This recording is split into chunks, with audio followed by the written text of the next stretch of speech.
Hello, everybody, and welcome to podcast number 70. No way. I love the number 7. It's happy, complete, it's perfect. And you made it through 69. We did. So we're on a roll. We're killing it. We are good. And Bill McAfee, you are part of this Real Estate Show podcast. I'm Cherise Selley with Selley Group Real Estate. This is Bill McAfee, President, CEO. I don't know what else. I prefer the Grand Poobah, if you don't mind. Okay, of Empire title. The Grand who? Grand Poobah. Is that what you're going to call yourself when you're a grandfather? What do they call in Flintstones in the Water Buffalo Lodge? Wasn't that the Grand Poobah? I don't know. Anyway, sometimes it just wanders. Oh my gosh. All I can think of is Bam Bam right now. Oh no. Bambi? Oh, Bam Bam. Yeah. Yeah, with the hair. Yeah, I used to love Bam Bam. Oh my gosh. So we really, I think we just need to jump back into this discussion about racing back to normal. Yep. And Bill, I love that you phrased it that way. That's your terminology. And I think statistically, people, you can take a breath. You don't have to be in panic mode about the market. There are some really good things happening. And we have strong forces that are working for your good if you're a buyer or a seller. There's some good things happening, but there's some realistic things. And everybody, if you're going to wait until the market, quote, crashes, you might be disappointed this year. Yeah. I keep having people say, Cherise, we're in a crash. No, we're not. We're racing back to normal. Yes. You know, we really are. This isn't a crash was 2008, 9, 10, 11, and 12. Mm-hmm. We had underlying problems like people doing stated income, no doc loans. They would state what their income was and then not have to prove it. Right. I used to call those liars loans. And we had a lot of those. I mean, we had a lot of people who had no skin in the game. They had no money in.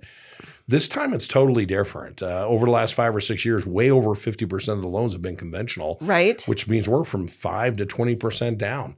You know, I think I told you last time we closed as a deal. They hadn't made payments in 2 years, and they took $60 from the closing table. Yeah, that's incredible.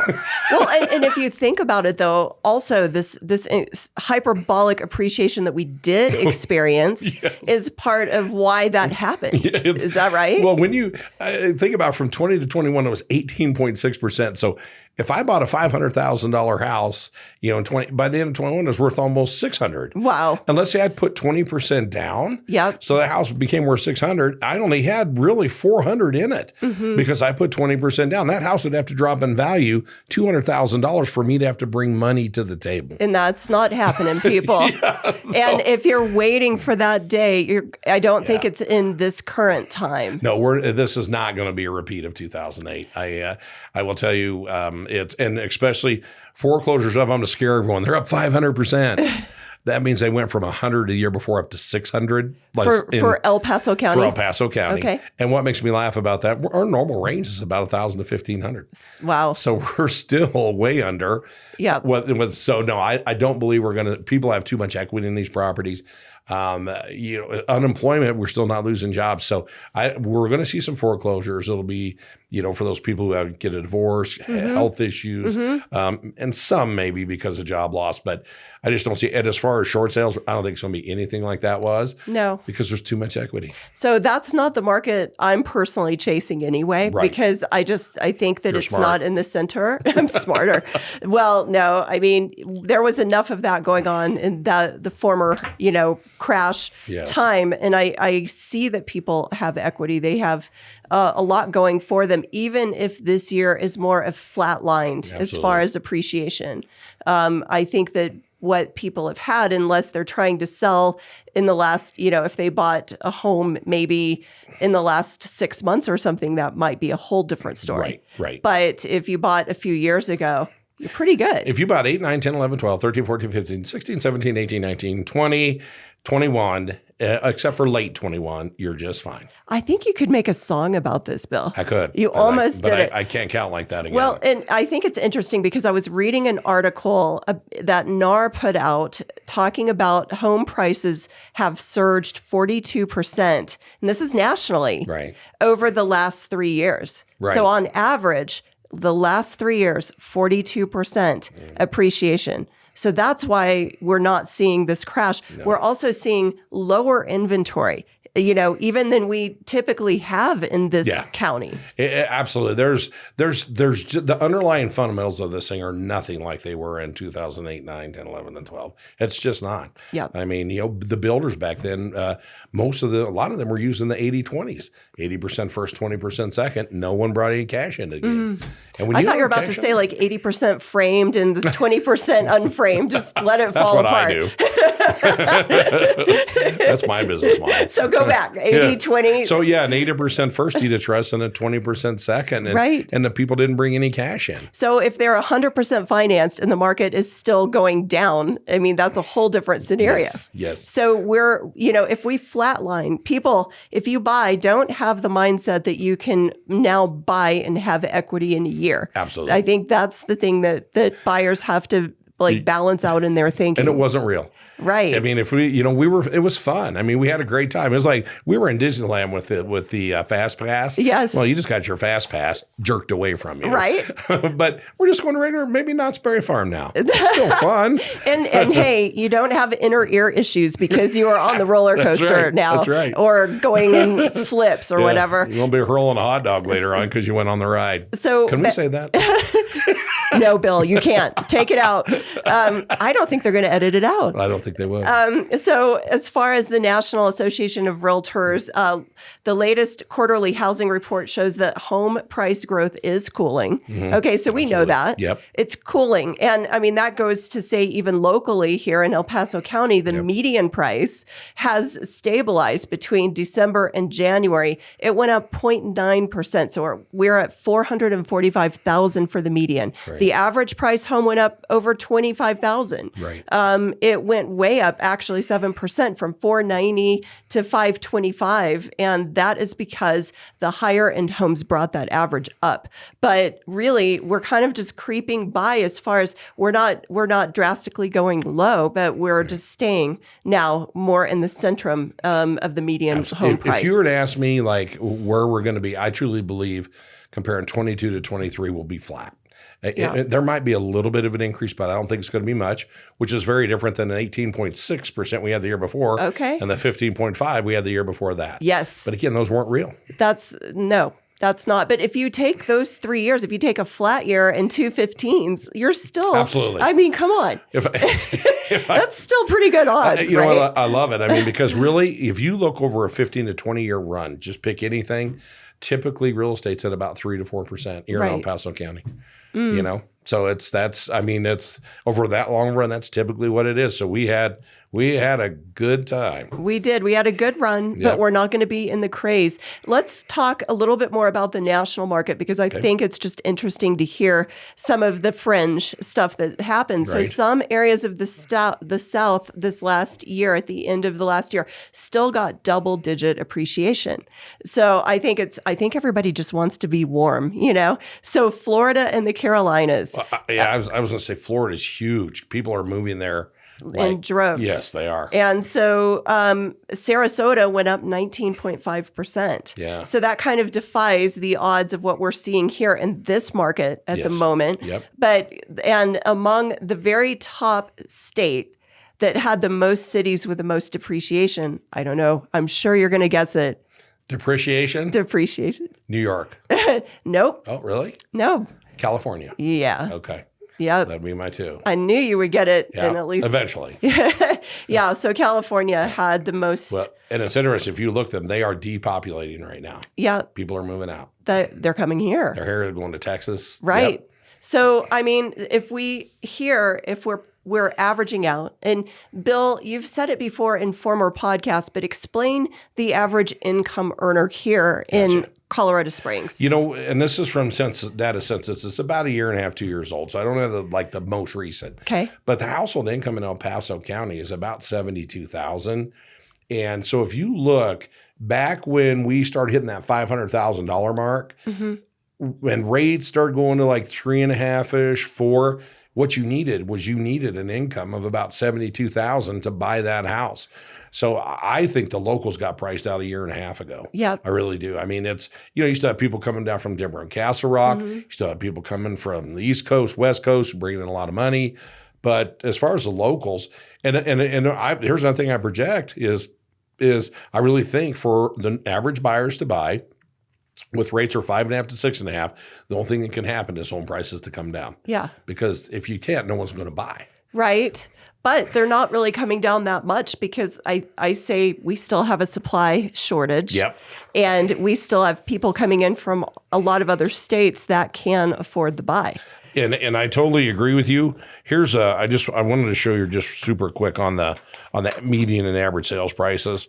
And should we cue the music while you this is flip going to through be your so pages? fast. Hey, it looks like a finger in there. What's going on? It's not your middle finger, Bill. That's terrible. Okay. It was 1981. All right. Okay. So if you look at the median sales prices, and I'm just going to give, when they always spike up and down. Sure. So this is a month to month thing. But if I go back about 9 months, our median was like 485,000. Okay. It's now 445. Yep. So, and there were some ups and downs, but that's what it's come. Again, we have cycles, so that's normal. It's about a $40,000 shift. Yes. And what we are seeing on the long term, even on a long term, on a 12-month running average, where they were literally from 2012 up until last year, so 10 years, even on a running average, prices had just been scooting. Yes. We were actually finally curved, and it's starting to come back down. Okay. And it was because of that you just saw the last 9 months, drops in that. So I don't think that's going to crash, but I still think it's going to continue to moderate a little bit, through 23. Again, I think we're going to see it flat. Yes. But when you consider we did 8.5% the year before, right? Flat's not bad. It's not bad, is it? No. And so let's still talk about this because, price differentials are going at less than 2% list price to sales price. Yep. So on average. Yep. So homes are selling. Buyers are getting a little bit better of a price. They're not getting the moon taken off of the price. No, but they're getting concessions now that that they weren't getting before. Yep. It's been a long time since you can definitely find sales in the MLS that sell under list price. Right.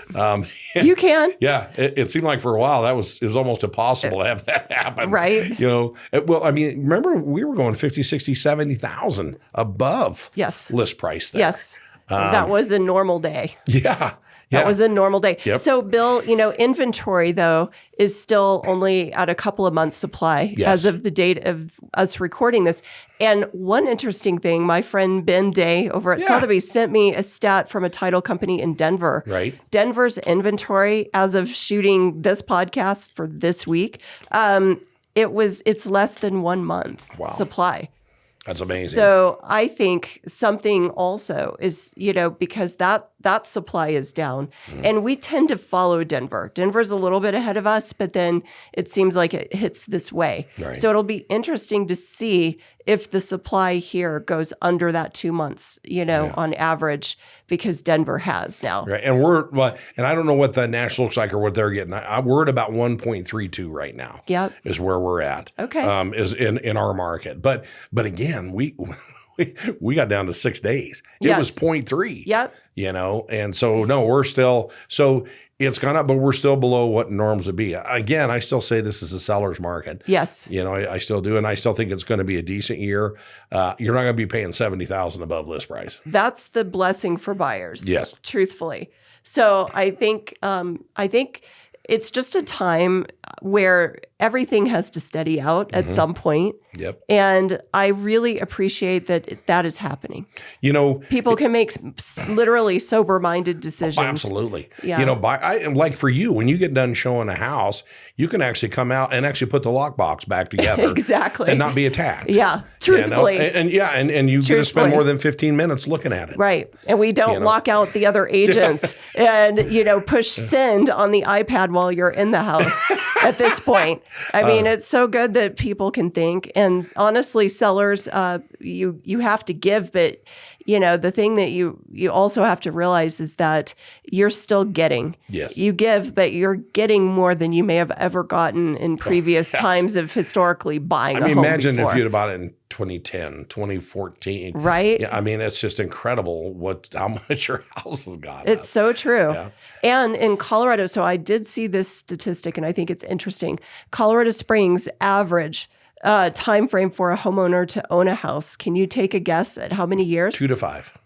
you're right in there. 4 years. Okay. It's just a little over 4 years, like Gotcha. 4.3 years. And the military affects that here a lot too, It especially does. in Colorado Springs. It does. So we're one of the shortest Yep. homeowner timeframes Yep. of all cities in the United States, actually. Oh, I believe it. So if you're going to be on that 4-year run, it takes strategy to decide and to understand. And by the stats that you have, the stuff that we keep track of too on my end, I think it's very, very important that 4-year strategy is laid out. It's not a absolutely. 6-month strategy. It's not a 1-year strategy. Yeah. Think in those chunks, and you're going to be a lot safer. Absolutely. Yeah. Absolutely. And like on an individual residence, I've always believed like if you can afford it, if you got a decent job and that you can keep your payments where you want to, maybe 25% of your adjusted gross income, and I don't think there's honestly a bad time to buy. Now, I'm an investor, and so there could be bad times to buy, but as a homeowner, I think it's totally different if you can afford it and you're stable, because typically over time, real estate goes up. And as an investor, you can't call when you're going to be at the very bottom, can you? No, people can say, but you don't know. I mean, it's like I've been around long enough to know when there's opportunity. Yeah. I mean, that's where I could say as an investor that I know. And there's starting to be some opportunities. They only had 2 sales at the public trustee sale on Wednesday. Wow. 2. Okay. I remember when there was 150. Wow. And that was back when? That was in 8, 9, 10, 11, 12, 13, 14. Yep. So that's not happening, and it's not coming back right now. I mean, it's just, so will there be some opportunity? Yeah, but nothing like it was back then. Okay. I mean, so investors are, you've got to be patient, you've got to sit. But as a homeowner, like I said, if you've got a stable job, and you can afford it, and it's like a 15 or a 30-year mortgage, I don't believe there's a bad time to buy it. I know people may think I'm crazy, but if you're going to live in that house 10 to 15 years, I just don't believe there's a bad time. There's not a bad time with the right strategy and the right mindset. Yep. I think. Yep. You got to know, especially as a veteran, that like I would be super careful going 4 years. Yeah. Unless you're thinking about maybe renting that thing or whatever. That's so true, because you have to know what side of that 4 years you're on. Absolutely. And so I agree with that. But I also think you're right, Bill. You have been an investor for how long have you invested in properties? Man, I started in early 2000s. Okay. I started playing the foreclosure market in the late 1990s. Wow. So so it's like I will tell you, there are certain times I've been ready to go when I saw stuff coming. I was ready to go in 2008. I had, I'd been through. You were charging like a bull, weren't you? There were similar times where we'd been through, and I didn't have myself ready to go. In 2008, 9, 10, 11, 12, I was ready. Yep. Yeah, I was ready. That's good. Well, Bill, thank you so much, because I think you bring a very balanced approach to the market by the stats you keep, and it helps keep us all in line, and I think it brings just a great amount of insight to our clients, to buyers, to sellers, to other agents. Right. Thank you for what you contribute into real estate and into my life personally. You're very welcome. And was it cool? Can we say just Cherise and I are both part of the Peak Producers? Can I say one thing on that? Yeah, please. I just want to say over the last 3 or 4 years, we have been in this community, and Cherise and myself have been fortunate to be a part of that organization, and what we've been able to give to the Springs Rescue Mission, what we've been able to give to Reclaiming Hope, what we've been able to give to Mary's Home has been literally hundreds of thousands of dollars. It has been over the last 3 or 4 years, and I'm very, very proud of that. I'm very proud of you for being in on that. Thank you so much. And I would tell people out there that not only when you're working with Cherise, you're working with somebody who is a great real estate agent, but a great person and somebody who continually gives back to the community. Thank you, Bill. Yeah, you're welcome. It's been so fun to do that with you, because we unify the marketplace and we bridge that gap that's needed in the community. Yeah. And we do it together. Yep. And there is nothing that I appreciate more and that's given more meaning to the community, to the city, and to just realizing that when we join hands, we can accomplish a lot. Yep. And there's some great agents in this community that join with us and do this. And it has been the lifeblood behind a lot of the why behind what I do. Good. So thank you, because you created that organization. It's something that is going to live on for a lot of years, and it already has 13 years we've been on this run with Peak Producers. I think we did, because I think we did the roundtables in 10, if I recall. Yes, we did. Yep. So, yeah. Thank you so much, Bill. Oh, you're welcome. Thank you. I hope you your podcast is great. Does this make my face look fat? We'll answer that after we're done. All right. Thanks, everybody, for listening, and we will catch you next time. Thanks, man. Okay. Bye.